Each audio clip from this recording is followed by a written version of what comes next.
All right, I want to welcome everyone to our live Saturday morning presentation. Hopefully you'll enjoy what we're going to talk about today, which is going to be the microbiome. All those little things that are inside your gut, it's called the microbiome. And the presentation I'm going to show you today, I'm going to show you some other areas where you can also find this presentation, both in video form as well as in a document, the PDF document that's even more extensive than what I'm going to show you this morning. So let's just get a little definition. We're going to use Merriam-Webster. The definition for the microbiome is a community of microorganisms. It could be bacteria, fungi, and viruses that inhabit a particular environment, and especially the collection of microorganisms living in or on the human body. Your body is home to about 100 trillion bacteria and other microbes, collectively known as your microbiome. Now, I just want you to think about that. You know, we here in the United States, we've been looking at laws that have been passed where they've spent $2 trillion for this and $2 trillion for that and $2 trillion for this. We're looking at 100 trillion bacteria and other microbes. I mean, that's a huge amount of bacteria and microbes that live in and on you that determine this microbiome. And when you look at this microbiome, it affects how you look. We're going to talk a little bit about this picture with regards to weight management, because weight management is a reflection of your microbiome. That's how critically important microbiome is to both how you look as well as how you feel. Now, when you look in your mirror, you see yourself. That's because the cells of your body are so much bigger than what the microbes are. But when you look at the 100 trillion microbes versus the number of human cells that you have, you actually are only 10% human. The rest of your body, 90% of your body, is made up of this microbiome, these small microscopic organisms, bacteria, fungi, that are part of your ecosystem that help you to be able to function and go through life, because without the microbiome, you couldn't function and you couldn't go through life. We have this relationship between our microbiome and our physical human cells that are completely dependent upon your microbiome to be able to do things that your human cells can't do. So when you look at the microbiome, there's basically 4 major microbial communities that are part of your makeup. There's the oral community, there's the microbiome on your skin, there's the microbiome in the vaginal area, and then there's the fecal abdominal microbiome, which is the largest one. And that's the one that we want to focus on with regards to our presentation and helping you to understand how this microbiome that is contained in your gut area is critically important to your overall health. Now, to give you another idea how important this microbiome is that you need to understand genes, the genetic makeup of your body.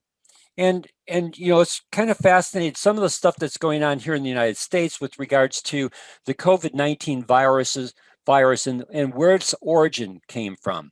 Was it really, did it come from bats, or did it come from a lab in China? You know, this whole aspect of being able to take genes and manipulating them so that they can become something else. Well, when you look at your body, there are 22,000 genes that make up the entire human genome. When you look at your gut microbiome, there are 3.3 million genes that make up the human gut microbiome, an astronomical number of genes that are in you through the microbiome, because those microbiome genes are able to do chemical reactions that your human your human genes, those 22,000 genes in the human genome, they can't do all the stuff that's necessary for you to live. That's why these 3.3 million genes that make up the gut microbiome are critically important for you in terms of processing food. And this applies to everything about your body composition.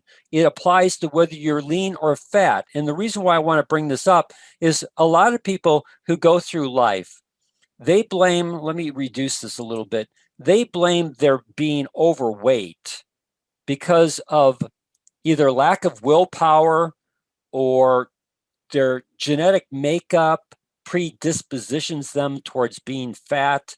And so they don't understand that this area of the microbiome plays a very clear picture in whether a person is lean or fat. And here's a great example. There was a study that was done with rats, and the rats were identical, or I should say mice. They were identical. So when we're looking at, I shouldn't say the mice were identical, but what they did is they took twins. They had twins who were identical at birth, but as they chose different lifestyles, those twins began to experience differences in terms of their shape, meaning that some of them became obese, and some of those twins stayed lean. So what the researchers did is they began to want to understand why twins who basically share the same genetic composition, what was the difference between the two twins with regards to obesity issues versus being lean? So they began to look at the microbiome, and they took the microbiome of the obese and lean twins, removed those microbiomes and transplanted them into recipient mice. Those recipient mice were kept on the same diet, the same exercise program, but what the researchers discovered is that the mice that received the microbiome from the obese twins became overweight and increased in body fat. And for those mice that had the microbiome from the lean twins, they stayed lean. Even though they were given the same diet, the same exercise, the difference between the mice became the way that they processed the food that they were given, even though the food was different. And so that began to, again, help the researchers begin to examine the microbiome. And what they found is that for the overweight twins, their microbial community was dominated by a class of microbiome called Firmicutes, whereas the microbiome for the lean twins, they were dominated by a class of microbiome called Bacteroidetes. And as they began to study this, they began to see that there is a significant difference in the way that Firmicutes processes foods and how its ability to process foods affects your body versus the way that Bacteroidetes processes food and affects your body. And so what happened is what they found is that those microbiomes cause you to, in the case of the Firmicutes, do two things. One, they process foods that end up with toxins, whereas the Bacteroidetes process foods where the foods are broken down into nutrients that your body can absorb properly for health. Plus, they also affect your eating habits.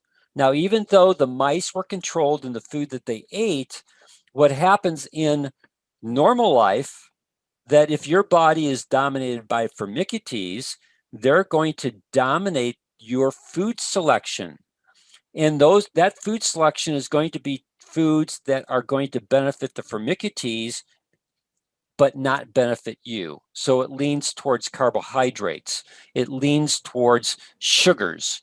All the things that Firmicutes wants, that causes you to have a craving for, whereas if you're dominated by Bacteroidetes, you don't really crave carbohydrates. You don't really crave sugars.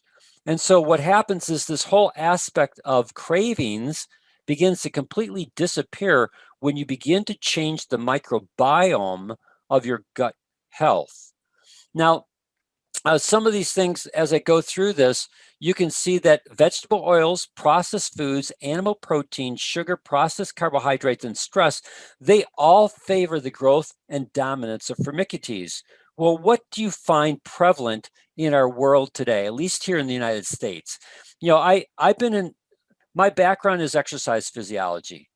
I graduated from college in my undergraduate work. I finished in 75, and then I stayed on to do my master's degree work in exercise physiology. And although I didn't finish my master's because I got involved in running a large health club operation, all I've seen over the last 30 plus years is a continuing increase in the number of people here in the United States that are either overweight or obese. All you have to do is just go out and look at people. Next time that you're out, whether you're grocery shopping or you're out, whatever doing, just look at the people around you. And it's easier to count the number of lean people than it is to count the number of fat to overweight people. It is huge. Over 70% of our population here in the United States now is considered to be overweight or obese.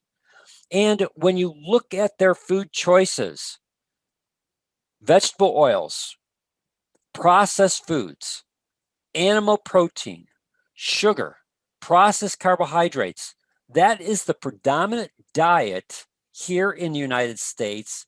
And certainly with the amount of stress that we've had over the last year and a half with regards to the COVID-19 pandemic, all that stress has just continued to add, not just stress that helps to favor the dominance of Firmicutes, but that stress also combined with the urgings of the Firmicutes leads us towards eating things that contain vegetable oils, processed foods, animal protein, sugar, and processed carbohydrates. And people today are fatter than what they were 18 months ago. So this whole aspect of the foods that you're eating is what's causing and driving so many different health issues because you're feeding the wrong microbiome of your gut. So if you change the gut, if you change that gut microbiome, you can then change the outcome. Just as the researchers found that if you can help your gut microbiome to be dominated by Bacteroidetes, you can begin the process of helping a person control cravings and begin to get fat off their frame and reduce their toxin load that's going on in their body. And so it begins to give us a recipe in terms of understanding when we're looking at the microbiome and changing gut health. It gives us a recipe that's called the 3 E's and the 4 R's for gut health. So the 3 E's are the 3 things that you need to eliminate. You need to eliminate dysbiosis, you need to eliminate leaky gut, and you need to eliminate inflammation. And when we look at dysbiosis, all dysbiosis means is that there is a disruption and imbalance in the microbial communities that exist in your gut area. That dysbiosis can be caused by a bunch of different things. One of them is the use of antibiotics and pharmaceutical drugs. Again, what is one of the major issues here in the United States is the amount of pharmaceutical drugs that people take, especially as people age. Instead of addressing health issues from a natural standpoint or making dietary changes, for example, like a person who may have type 2 diabetes, instead of having them making dietary changes, where are they given? Metformin or other types of drugs to be able to control their blood sugar levels. Well, all those pharmaceutical drugs cause an issue with regards to your gut flora. Or the use of antibiotics. I have a sister-in-law who ended up in the hospital because of some abdominal health issues. They're not sure what the problem is, but what do? They put her on an antibiotic drug program.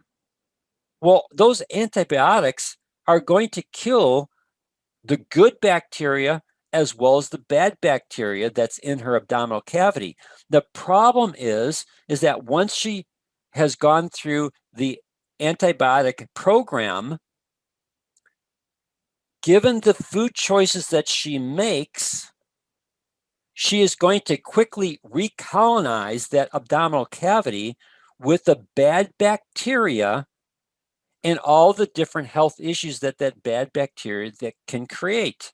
So this process that we use here of antibiotics and pharmaceutical drugs all contribute to this whole process of causing this imbalance in our abdominal cavity. And when you look at our food choices, again, you look at what people choose to eat. Yeah, I was out yesterday, and the lines at McDonald's, the lines at Burger King, the lines at KFC, and all their fast food places are extremely long. And people are buying food and consuming food that, again, supports the bad bacteria in the gut flora. And then they wonder why they have all these different health issues, as opposed to choosing foods like vegetables and fruits and making your consumption. It's not to say that you can't have pizza, or it's not to say that you can't have a hamburger once in a while, but it's when that pizza and hamburger and all those other starchy foods and high protein, high animal protein meals are dominated more breakfast, lunch, and dinner. And occasionally you might eat an apple or have some blueberries or have some strawberries, since we're in the season for that type of fruit. No, you want to have vegetable intake. You want to have fruit intake as your predominant area of consumption and limit the other area, especially if you want to begin this process of flipping your microbiome. So again, when properly applied, the results are amazing. So here's just a short list. When you switch to a plant-based program, as opposed to an animal-based program or a carbohydrate-based program, when you switch to the animal or that plant-based program, you're going to support healthy or cellular integrity that functions in terms of the lining of your intestine, what we call this leaky gut. I'm going to get into this in a little bit. It's going to aid in gut metabolism and microbiome balance for improved energy. It's going to activate detoxification signaling, which helps your body rid itself of toxins, and because toxins are what cause inflammation. It's going to support the elimination of heavy metals and how they compromise your system. It's going to reduce abdominal distress, and it's going to provide for sustained energy. It's going to provide what's called prolonged nutrient absorption. When you are able to sustain energy and prolong nutrient absorption, you eliminate hunger and cravings, because it's typically hunger and cravings that drive your eating patterns. Well, if I can eliminate hunger and cravings, then I don't have that urge to eat. And unfortunately, that's what the modern American diet here in the United States of carbohydrates, processed foods, animal protein, high sugar consumption, all those things don't provide you with good energy, don't provide you with good nutrient absorption, feed the bad bacteria, and then their incessant craving, because your body's not getting the nutrients that it needs, you're now looking for food. And you're choosing foods, again, that follow that same pattern of helping to support the Firmicutes, and your Bacteroidetes don't get nourished. Now,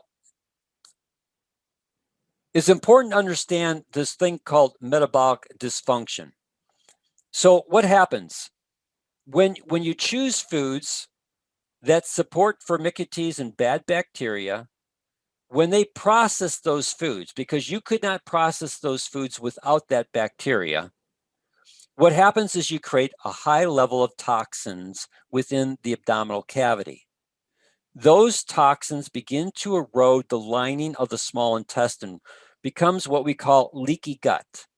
those toxins are then able to leak out of your small intestine into your bloodstream, and your bloodstream then carries those toxins throughout your body. Those toxins cause inflammation. That inflammation is the underlying cause of almost all diseases. And for your body to be able to deal with those toxins, the simplest way for your body to be able to isolate a toxin is to store it in fat. And so that's what begins to happen. You have these toxins that come out of your small intestine because you have a leaky gut. They go into your bloodstream. The bloodstream carries these toxins throughout your body.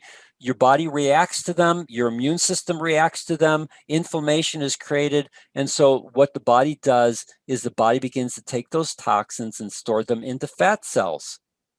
Well, if you continue the same process of eating the same foods that then allow the Firmicutes and bad microbiome to dominate, which then continues this process of creating toxins, which then continues the process of causing a leaky gut syndrome, which then causes the process of toxins getting in your bloodstream, well, your fat cells can only accept so much toxin.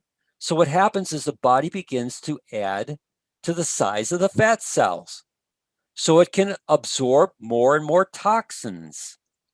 And what happens is this whole process called metabolic dysfunction, and people get fatter and fatter and fatter until they go from being lean to fat to overweight to obese, with all the health issues that come along with this whole process called metabolic dysfunction.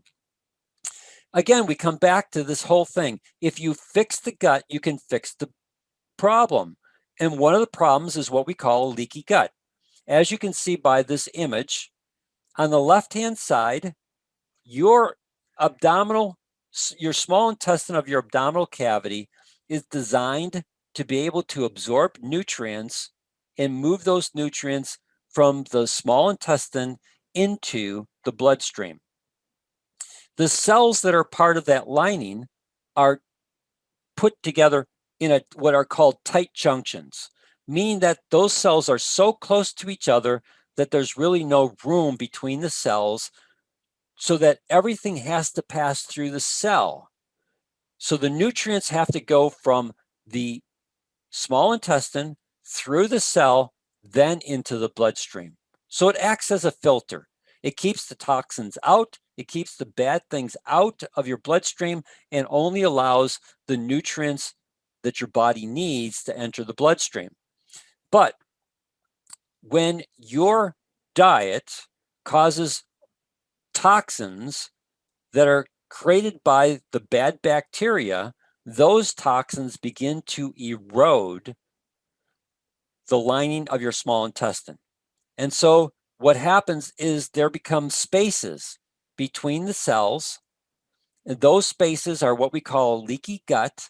Those spaces allow bacteria, toxins, undigested food, and other things to enter into your bloodstream. Once it's in your bloodstream, your immune system is going to react to it. And your immune system is then going to react. Inflammation occurs. Those toxins and things are carried throughout your body. And again, I come back to what I talked about before. One of the ways that the body tries to prevent those toxins from having a severe effect on you is to take those toxins and store them in fat cells. And if you continue this process where you continue to have a leaky gut because you're not addressing it, you again continue this whole process of bad health and all the things that come from what we call your gut flora. It all starts with your gut flora and the kinds of foods that you're processing, and whether you're supporting good bacteria or the bad bacteria. Now, in addition to eliminating, the 3 E's were eliminating dysbiosis, eliminating inflammation, eliminating leaky gut. Well, how do you do that? Well, it's the 4 R's. So you need to remove the foods and factors that damage your gut. you need to replace them with healing foods. You need to repair with specific supplements, and you need to rebalance with prebiotics and probiotics. So it's really important that you begin to remove foods that factors that damage your gut. You know, there's this saying that is you are what you eat, and it's really true. That if I, personally for myself, I've made a conscious choice to eliminate as many carbohydrates out of my diet as possible. I'm not completely pure in terms of not eating any carbohydrates, but I'm usually out of 7 days out of the week, I usually get 5 good days in where most of my dietary intake is protein, usually a pea protein source, fruits and vegetables, and I've learned how to create what I call a wrap that is made with eggs and different types of flour that has nothing to do with wheat. And so it becomes, instead of having a sandwich where I used to use bread, I now use this wrap that basically is a protein wrap. And I can tell you from my experience that I've lost a half an inch off my waistline. And it's not because I'm looking to lose weight. I don't need to lose weight. My body fat is less than 10%. It's always been less than 10%. I don't know where it's at currently, but I've never had an issue with regards to that because I've always been careful about the foods that I choose to eat. But I personally have really made a conscious choice over the last month to limit the amount of carbohydrates that I take in on a daily basis. And so this change has allowed me to feel even better and has allowed improvements in my skin, improvements in my gut health, improvements in just a wide range of different areas. And so if you fix your gut, you can fix your problem. And for a lot of people, they go beyond this whole issue. So I very seldom do I take in any kind of wheat products anymore. And if you eliminate wheat out of your diet, you're going to do two things. You're going to eliminate inflammation. You're going to eliminate dysbiosis. And I'm telling you, this could be a separate Saturday presentation, but wheat today is genetically engineered, and most products that use wheat are using, in most cases, GMO wheat, genetically modified wheat. That genetically modified wheat has a higher glycemic index than table sugar. If you really want to get a good handle on the dangers of wheat, modern day wheat, the book called Wheat Belly is just an excellent book. Trying to think of give me 1 second here. It's on my shelf. The author of that book is Dr. William Davis, I think. Yep, Dr. William Davis. So Dr. William Davis's book, The Wheat Belly, there's other books that are out there, but his is the easiest to understand how wheat causes so many different types of health issues in today's society. Limit alcohol consumption, never been an issue for me. So you begin this process of eliminating certain foods that can cause the greatest amount of damage to your microbiome in terms of supporting bad bacteria and not supporting the good bacteria. Well, once you make and eliminate certain foods, you now also need to replace with healing foods. You see the first one there that says water. Increase your water consumption. Well, I do it with liquid chlorophyll. I have a glass sitting here on my desk. I do 1 tablespoon of liquid chlorophyll for 16 ounces of water. It helps me to address inflammation, plus it properly hydrates my system. I use unsweetened almond milk. I've replaced milk a long time ago with almond milk. I've been using almond milk for I don't know how many years, maybe 8 to 10 years now. But I do the unsweetened almond milk, the 30-calorie almond milk. And it's not the calories that you need to concern yourself. It's eliminating sugars, as many sugars out of your system as possible. So I use unsweetened almond milk for everything that I do. The wraps that I make that I talked about, I use unsweetened almond milk. For my morning biome shake that I do, I use unsweetened almond milk. We don't use milk in our home. Vegetable protein. Again, I choose vegetable protein over other types of protein sources. It's really great because it helps to address dysbiosis and inflammation. And my go-to protein source is what we call pea protein powder. Now, I make a morning shake every day. Most people who make a shake typically use whey protein. Well, here's a side-by-side comparison between pea protein and whey protein. 25 grams of pea protein versus 25 grams of whey protein. You can see from a caloric intake, they're about the same.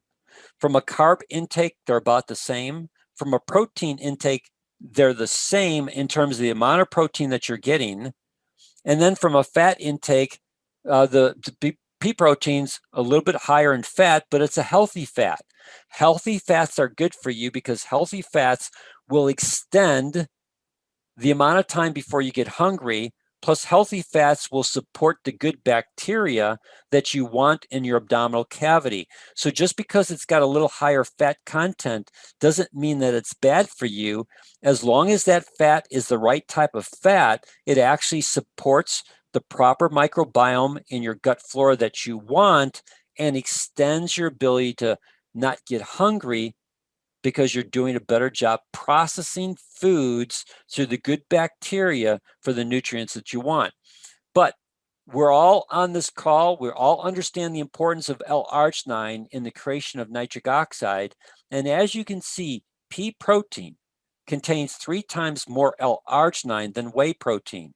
So looking at 25 grams of each, you can see that I get almost 1.5 grams of L-arginine if I'm using pea protein, whereas in whey protein, not quite a half a gram.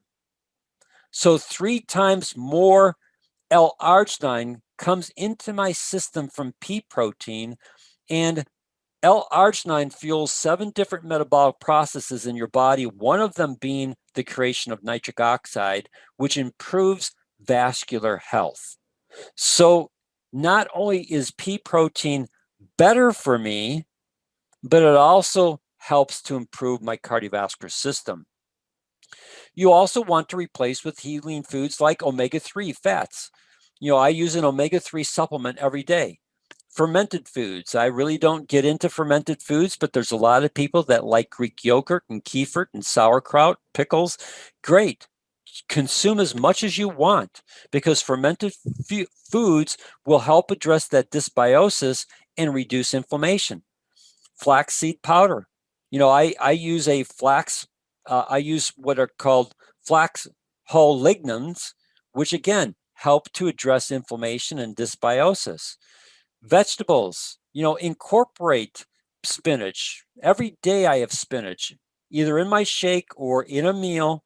Broccoli, cauliflower, peas, raw carrots. Those are all great in terms of helping you to increase your vegetable consumption with foods that contain ingredients that will support the good bacteria that you want in your gut flora, but stay away from corn because typically corn, in most cases, is genetically modified, plus it's got a high sugar content.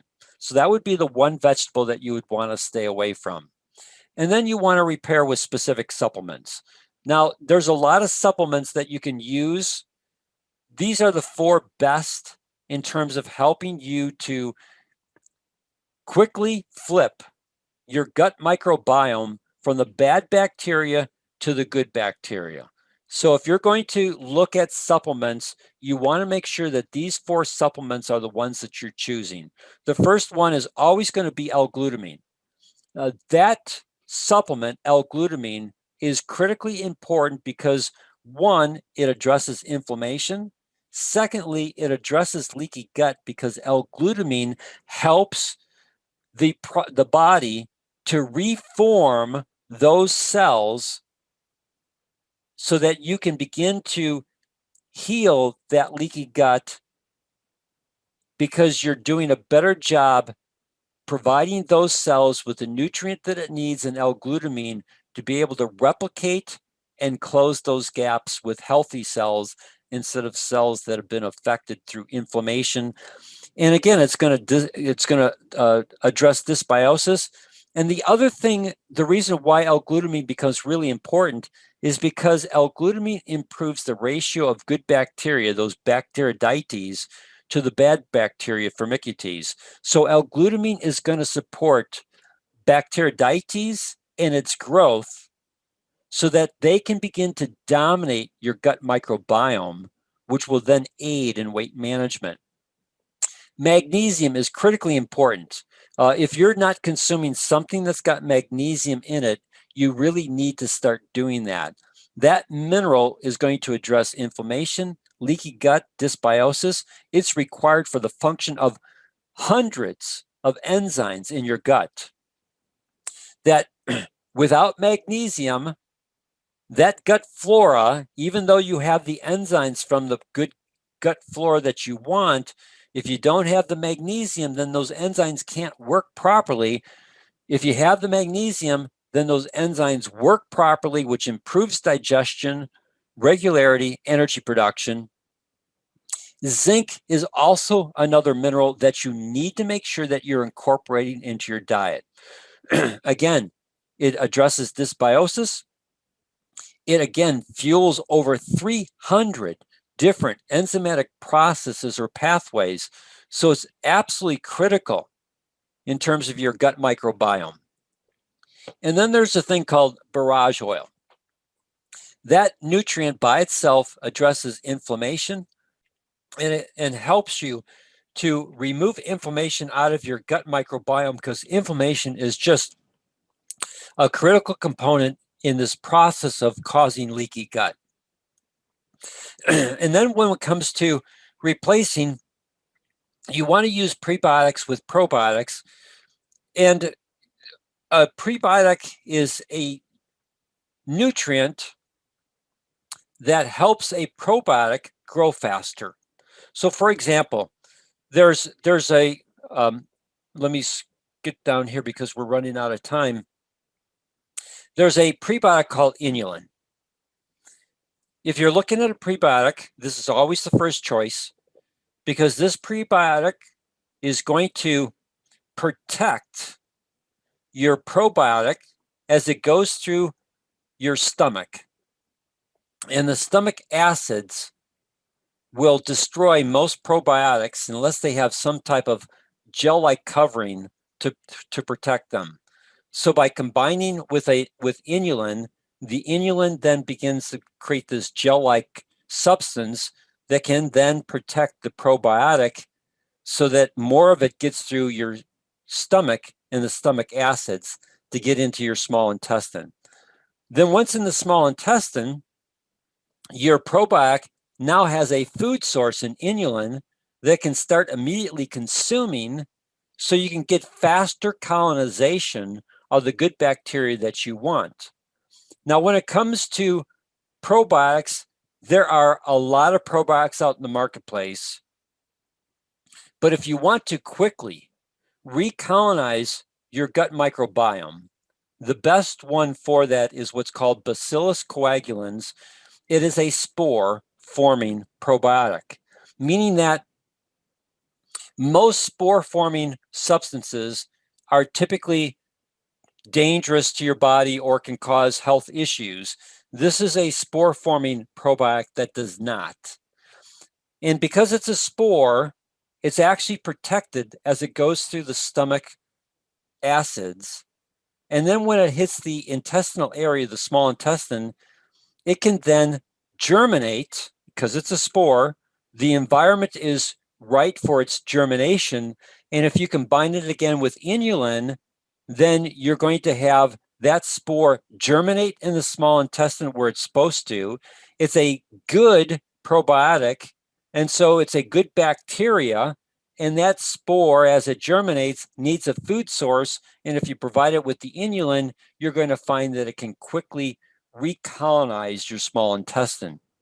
Now, because we're running out of time here, let me flip over here. The information I've shared with you before I open this up for any questions that you might have is we've created a dedicated page. If you go on to oursynergyfamily.com and you click on weight management, you'll come to this page here. And as you scroll down, if you want to see a more concise presentation of what I shared with you today, you can click on this middle video called Microbiome Research Recorded Webinar. That video will help you give yourself or anyone that you are working with a clear picture of the microbiome. If they're wanting to go into a deeper dive, then here are two videos that have been done. Part 1 and Part 2 of the 3 E's and the 4 R's of gut health. So Part 1 focuses mainly on the 3 E's, and Part 2 focuses mainly on the 4 R's. So you can give this information to yourself in bite-sized information where you can first understand the 3 E's, and then you can understand the 4 R's in more depth and detail. We also have created for you this PDF that if you click on Empower Your Life with Breakthrough Microbiome Research, you can click on that image and it'll take you to a PDF that you can either send to clients or you can utilize for yourself personally to help you better understand this whole area of microbiome research. I'm not going to go into it, but again, let me just share with you the different parts that are in this document. Why your microbiome is key to good health. What is the microbiome? Preventing dysbiosis by purifying the gut microbiome. How toxins are the root cause of most diseases. What does it mean to have a leaky gut? Prebiotics and probiotics to recolonize your gut. Other key ingredients, how your microbiome addresses autoimmune diseases, abdominal distress, inflammation and cancer, diabetes, weight management, obesity, the 3 E's and 4 R's for gut health. And then the nice thing about this, where it says about me, there is nothing in there about me, Dan Hammer. This is a non-branded PDF that you can use. The about me is your passion for wanting to help people improve their health. And so there's no name attached to it. If you give this document to a person that you're working with, when they read the about me, what they see in the about me area, it's just a general statement that anyone could say to any person. So no name is attached to this document, and you're more than welcome to use it to help, again, help people understand how they can improve their health by addressing their microbiome. And again, this is a much more extensive document than the information I've shared with you today. And maybe I've shared too much information, so you might want to go back up to this video here, where again, it's a video that a person can watch and then write down any questions that they might have. So with that said, do I have anyone that has any questions for me on today's presentation? Thank you, Dan. It's Donald. Yes, Donald. No real questions, but I must say your last, 3 presentations has taken me into like a circle. And are you dizzy yet? Never. The end of Alzheimer's, why we get sick. You just mentioned a weak belly, and the other one was the Magnesium Miracle. These are 4 books that you kind of mentioned, and for me, this kind of completes a precious circle. These 4 books, I don't read anymore. I do audio books. I think Audible. Sure. And this information is, they all have PDFs, these books. And it's a wealth of information. And what you have just done here in the Empower Your Life with Breakthrough Microbiome Research has kind of encapsulated those 4 books for me. And I want to say thank you. You're welcome. Thank you, Donald, for sharing that. Sure. All right. Anyone else before we say goodbye? And I'll be willing to share the authors of these books at some other point. Okay. If you don't mind. Sure. Thanks, Dan. You're welcome. All right. If no other questions or comments, we're going to say goodbye. Everyone enjoy your weekend, and we'll be back next Saturday. Thank you, Dan. You're welcome, Bob. Bob and Judy will be doing a new presentation on, since I got you, Bob, are you guys ready? Yeah, we're going to be doing the presentation on the Synergy training stuff, so looking forward to it. Great, that'll be great. And I think, Bob, what we'll do is I'll create a separate page on our Synergy family for that training. So I'll add a tab up on here for that training. And then as you guys go through your program, Okay. I'll put those videos up so there's a dedicated page for that. Resource material from Synergy Worldwide, and then the training that you and Judy provide will just augment that. That works for you. Okay, sounds great. Thank you. You're welcome. Thank you. Appreciate it. All right. Thank you, everyone. Enjoy your weekend.